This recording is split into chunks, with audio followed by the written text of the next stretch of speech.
Hey there, it's Brooke with WTI. I have 2 toddlers, so snacks are constantly free-flowing and there's always leftover food from meals. So I'm always looking for containers that are good for giving them snacks in or storing their food. I absolutely love this little ceramic snack cup by Firgi.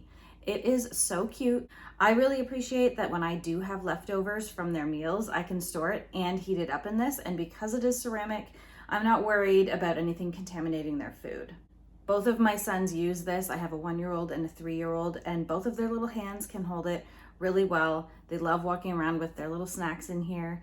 Also, it gets dropped all the time because kids, and there is no dents, no cracks. I don't even worry that anything is going to happen to this. It is so well made. This is also dishwasher safe, which is super handy because there are so many dishes.